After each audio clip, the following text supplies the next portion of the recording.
오늘 하나님께서 우리에게 주시는 말씀은 역대하 19장 8절에서 11절의 말씀입니다. 역대하 19장 8절에서 11절 말씀 우리 다 같이 봉독을 하겠습니다. 여호사밧이 또 예루살렘에서 레위 사람들과 제사장들과 이스라엘 족장들 중에서 사람을 세워 여호와께 속한 일과 예루살렘 주민의 모든 송사를 재판하게 하고 그들에게 명령하여 이르되 너희는 진실과 성심을 다하여 여호와를 경외하라. 어떤 성읍에 사는 너희 형제가 혹 피를 흘림이나 혹 율법이나 계명이나 율례나 규례로 말미암아 너희에게 와서 송사하거든 어떤 송사든지 그들에게 경고하여 여호와께 죄를 범하지 않게 하여 너희와 너희 형제에게 진노하심이 임하지 말게 하라. 너희가 이렇게 행하면 죄가 없으리라. 께 속한 모든 일에는 대제사장 아마리아가 너희를 다스리고 왕에게 속한 모든 일은 유다 지파의 어른 이스마엘의 아들 스바다가 다스리고 레위 사람들은 너희 앞에 관리가 되리라. 너희는 힘써 행하라. 여호와께서 선한 자와 함께 하실지로다 하니라. 아멘.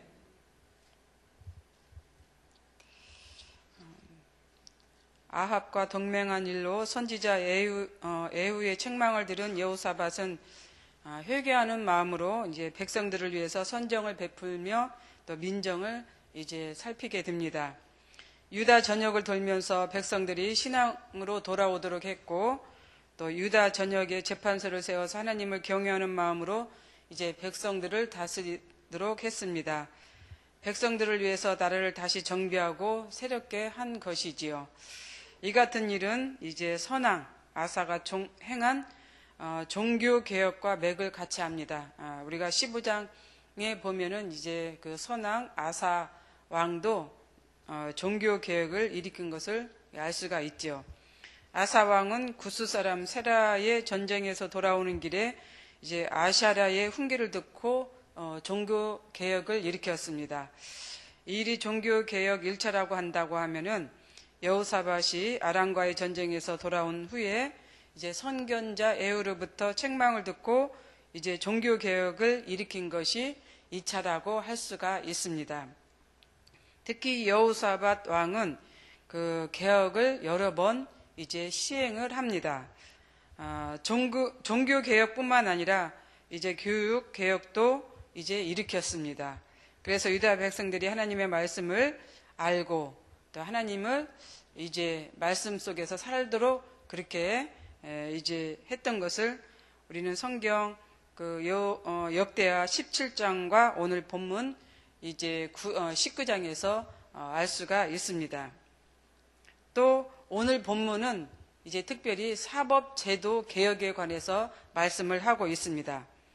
이처럼 여호사밧이 개혁을 단행한 데는 하나님의 말씀을 순종했기 때문에 이렇게 할 수가 있었습니다. 특별히 중요한 것은 왕이 하나님의 종 선지자의 말을 귀담아 들었다는 데 있습니다. 왕이 하나님의 말씀을 이제 듣는 것이 당연하지만은 그러나 그런 어떤 지혜에 의해서 이 선지자의 말을 듣는다는 것은 어려운 상황일 수도 있습니다. 그럼에도 불구하고 이제 여호사밧 왕은 이제 선지자의 말을 들었다는데 우리는 이제 생각해 볼 수가 있습니다. 만약 하나님의 말씀을 무시하고 경외하지 않는 지도자였다면 아마 당장 그 선지자를 죽였을 것입니다. 그런데 여호와의 말씀을 귀담아 듣고 하나님의 말씀을 그대로 실천했기 때문에 이 여호사밧 왕은 위대해질 수가 있었던 것이지요. 지도자의 모습이 이런 모습이어야 할 것입니다. 만약 지난 정부 때 지도자가 여호사밧 왕의 마음처럼 그런 마음을 가졌다라고 한다고 하면은 오늘날 이런 비극의 삶은 살지 않을 거다라고 하는 생각을 갖습니다. 지나온 영광의 삶만 생각하고 살아가기 때문에 현실에 처한 상황을 생각하지 못하기 때문에 이러한 일들이 일어나지 않았을까 하는 생각을 갖는다는 것이죠. 우리도 마찬가지입니다. 우리에게 주어진 자리에서 지난 자리의 삶만 머물고 있다라고 한다면 우리 역시 그 사람들과 똑같을 것입니다. 항상 주어진 자리에서 생각하는 사람이 되어야 합니다. 여호사밧은 유다 백성들이 여호와의 하나님을 이제 하나님의 삶의 중심으로 이렇게 살도록 원했습니다. 그렇기 때문에 종교개혁을 일으켰던 것이죠. 그리고 뒤이어서 하나님의 말씀을 제대로 알아야만 신앙생활을 할 수 있다고 판단을 했기 때문에 유다 백성들로 하여금 하나님의 말씀을 알도록 그렇게 교육개혁을 일으켰던 것입니다. 말씀상 공동체가 우리 교회의 주체입니다. 우리 역시 말씀을 배우고 묵상하는 것이 곧 여호와 하나님을 알기 위한 것입니다. 마찬가지로 여호사밧 왕도 유다 백성들로 하여금 말씀을 가르쳤던 이유가 바로 여호와 하나님을 제대로 알게 해주기 위해서였습니다. 신앙개혁을 통하여 하나님과의 영적 관계를 회복하고 또 신앙의 근거한 사법제도를 개선하여 공의와 또 통치를 함으로 백성들이 실제 이제 삶 속에서 하나님에게 돌아올 수 있도록 한 것이지요. 오늘 본문 19장에 기록된 말씀도 바로 이제 사법제도 개혁에 관한 내용입니다. 법을 근거, 사법제도 개혁의 근거는 출애굽기 18장과 또 신명기 17장에 근거하고 있습니다. 출애굽기에서는 재판관들이 민사사건이나 형사사건뿐만 아니라 종교사건도 함께 재판하는 것이 원칙으로 되어 있습니다. 특히 출애굽기의 재판관의 모습은 이스라엘의 법률 체계를 처음으로 이제 제정했다는 데 이유가 있습니다.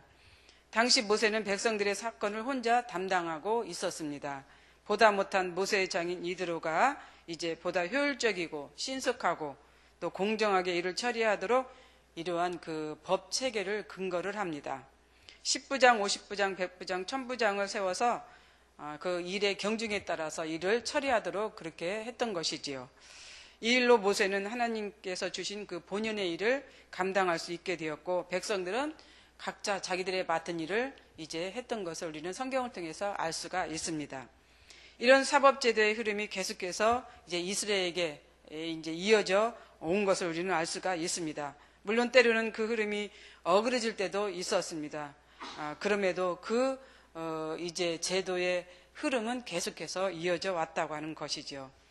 역대하 19장에서 이제 얘기하고 있는 이 법, 재판소 또 사법제도의 이야기는 이제 그런 흐름 속에서 이어져 왔던 것이고, 그러나 오늘 본문에서 얘기하고자 하는 것은 그런 내용을 좀 더 세분화시켜서 이제 구별했다라고 하는 것을 우리가 알 수가 있습니다. 즉 지방에 있는 이제 법정, 이 재판소, 재판관, 지방에 있는 것과 예루살렘 이제 서울 수도에 있는 이 재판을 구분했다고 하는 것을 우리는 이제 알 수가 있는 것입니다. 그래서 5절을 보십시오. 또 유다 온 나라의 견고한 성읍에 재판관을 세우되 성읍마다 있게 하고, 이건 무엇을 말합니까? 지방, 고을. 얘는 지방에 있는 재판소를 의미를 하고 있습니다. 이런 이제 재판소, 재판관은 이미 모세 시대부터 존재했다라고 이제 조금 전에 얘기를 했는데, 이 재판소는 보통 일반 백성들을 위해서 세워진 그러한 재판소입니다. 그래서 대부분 각 지파의 장로들이 담당을 했습니다. 그래서 이제 지방에서 고을에서 일어나는 사건들, 이러한 사건들이 이곳에서 이제 실행이 된 것이죠. 만약 지방 재판소에서 이제 감당할 수 없는 사건들은 어디로 했냐면은 이제 예루살렘에 있는 이 재판소에서 이제 담당을 했습니다. 두 번째로는 예루살렘에 있는 재판소입니다. 오늘날로 말하면 중앙재판소이겠죠. 하나는 지방재판소이고 오늘날로 말하면은 예루살렘에 있는 것은 중앙재판소입니다. 8절에 보면은 여호사밧이 또 예루살렘에서 레위 사람들과 제사장들과 이스라엘 족장들 중에서 사람을 세워 여호와께 속한 일과 예루살렘 주민의 모든 송사를 재판하게 하고, 여호사밧은 전문적인 재판관을 세워 좀 더 이제 이 법체계, 사법제도를 체계화시켰습니다. 그것이 바로 예루살렘에 있는 재판소입니다. 예루살렘에 거주하는 백성들뿐만 아니라 각 지방에서 처리할 수 없는 보다 복잡한 종교, 사회적 문제들을 이제 이곳에서 처리를 하게 된 것이죠. 그래서 예루살렘에 세운 법정은 각 지방에 세운 법정과는 그 의미가 다른 이제 최고의 재판소를 이제 말합니다. 그러면 이 재판소를 누가 담당을 했을까? 이곳을 담당하는 자들은 레위인들입니다. 레위인들은 다윗 시대부터 줄곧 재판의 직임을 수행해 왔습니다. 그 이후에 제사장들과 또 이스라엘 족장들 가운데서 선발된 사람들이 담당도 했습니다. 근데 왕도 이 재판관의 자격이 주어졌다고 합니다. 근데 아마 최상, 그러니까 제일 마지막으로 아마 왕은 그런 재판관의 임무를 띄었다고 합니다. 재판은 항상 여호와의 율법을 근거로 하여서 이제 재판을 해야 했습니다. 하나님의 대리인으로서 공정하게 판결을 해야 하기 때문에 그렇습니다. 또 이러한 재판관들은 율법에 있어서 박식해야 했습니다. 잘 알아야 했고 율법을 이제 통달을 해야 했겠죠. 그래서 이들은 그 율법에 근거해서 재판을 했습니다. 그렇기 때문에 율법을 잘 아는 그런 박식한 자들로 구성되었다라고 우리는 볼 수가 있습니다. 후에는 이 재판관들이 율법학자 또는 서기관, 율법교사라고 이게 신약시대에서는 그렇게 이제 표현을 했습니다. 처음에 이들의 임무는 민사나 종교 문제 모두를 관할을 했지만 이제 이 여호사밧 왕 때에는 보다 세분화되어 민사 문제와 종교 문제를 이제 분할을 해서 그렇게 담당했다고 합니다. 그렇다고 하면은 이 여호사밧이 이 본문을 통하여서 알리고자 했던 그 의미는 무엇이었을까? 그 의미는 바로 재판관들은 여호와를 두려워하는 마음을 가지고 재판을 해야 된다라고 하는 것을 먼저 이제 얘기해 주는 것이고, 두 번째로는 충의와 성심으로 재판을 수행해야 한다라고 하는 것을 이제 알려주는 것입니다. 불의를 행하거나 치우치는 행동을 해서도 안 되고 뇌물을 받는 행위도 일어나서는 안 된다라고 성경은 얘기하고 있습니다. 오늘날도 뭐 이러한 것은 마찬가지죠. 법은 사람을 위한 것이 아니요 여호와를 위한 것입니다. 이러한 사실에 근거해서 이제 성경은 얘기를 하고 있습니다. 그 권위가 하나님께로부터 비롯된 것임을 이제 또 얘기하고 있습니다. 오늘의 현실을 보면 사법제도를 통해서 많은 권력자들이 권세를 부리고 있습니다. 법의 지위를 이용하는 자들이 많다라고 하는 그런 것이죠. 갑질 논쟁이 자꾸만 이슈화되는 이 사회를 보면서 이 모든 것들이 법의 잣대를 이제 권력으로 사용하기 때문에 그런 일들이 벌어진다라고 생각할 수 있습니다. 사람은 누구나 다른 사람을 정죄해서는 안 되지만 그러나 이 땅 위에 하나님의 질서를 확립하기 위해서는 법도 필요합니다. 법도 하나님을 위해서 있는 것이죠. 하나님이 우리에게 주신 법의 효용을 잘 지키면서 살아가는 우리들이 되어야 하겠습니다. 그리고 이제 세상 모든 나라가 그렇게 되었으면 좋겠고 우리나라도 그렇게 되었으면 좋겠습니다. 여호사밧의 개혁의 바람이 오늘 여기 이 자리에 있기를 바랍니다. 머물기를 바랍니다. 우리가 앉아있는 자리에 이제 함께하기를 바랍니다. 우리 안에 개혁의 바람이 일어날 것들이 있을 것입니다. 물론 여호사밧만 이렇게 개혁을 일으킨 것이 아니라 우리 안에도 있다라고 하는 그런 것이죠. 크고 작은 일들 우리가 행할 수 있는 그런 일들이 있다라고 하는 그런 것입니다.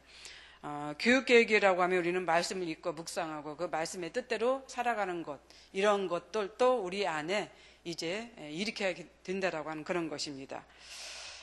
그리고 또한 종교개혁도 우리 안에 있어야겠죠. 우리 안에 정말 하나님의 뜻대로 살아가고 있는지, 또 하나님의 말씀대로 살아가고 있는지, 우리가 또 버려야 할 것, 또 얻어야 할 것, 취할 것들이 있는지, 이런 것들을 생각하는 우리의 삶도 되어야 한다라고 하는 그런 것입니다. 우리 안에 나는 어떤 개혁이 필요한가?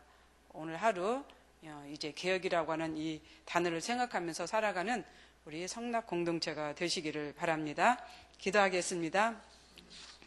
사랑과 은혜가 풍성하신 하나님 아버지 감사합니다. 하나님께서 오늘 우리에게 주신 이 말씀을 다시 한번 생각하며 묵상하는 계기가 되게 하여 주옵소서. 우리 안에 정말로 개혁을 해야 할 것들이 무엇인지 생각하는 우리 마음이 되기를 원합니다.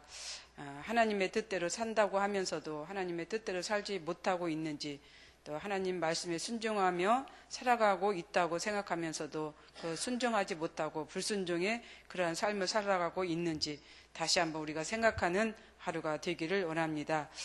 우리 모두가 이러한 마음을 가지고 하루를 살아가는 귀한 날이 되게 하여 주시옵소서. 감사드리오며 예수님의 이름으로 기도드리옵나이다. 아멘. 공동기도문 선교입니다. 모든 민족과 나라에 십자가의 복음을 전하도록 온 세계에 12개의 선교센터를 세우게 하옵소서.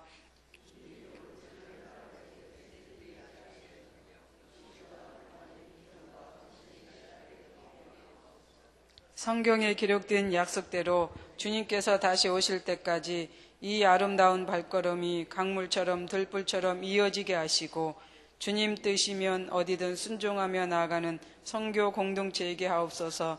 한 사람을 사랑하고 찾으시는 하늘 아버지의 마음이게 하옵소서.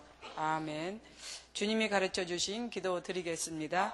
하늘에 계신 우리 아버지, 아버지의 이름을 거룩하게 하시며 아버지의 나라가 오게 하시며 아버지의 뜻이 하늘에서와 같이 땅에서도 이루어지게 하소서. 오늘 우리에게 용할 양식을 주시고 우리가 우리에게 잘못한 사람을 용서하여 준 것 같이 우리 죄를 용서하여 주시고 우리를 시험에 빠지지 않게 하시고 악에서 구하소서. 나라와 권능과 영광이 영원히 아버지의 것입니다. 아멘. 공동기도 제목입니다.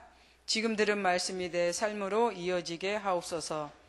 유럽 집회에서 말씀 전하시는 지영은 담임 목사님의 건강과 사역 일정을 인도하소서. 일본 선교 사역을 준비하는 일본 선교부 또 목회자 리더들에게 은혜가 넘치게 하소서. 교육부 여름 사역을 준비하는 목회자와 교사들을 축복하소서.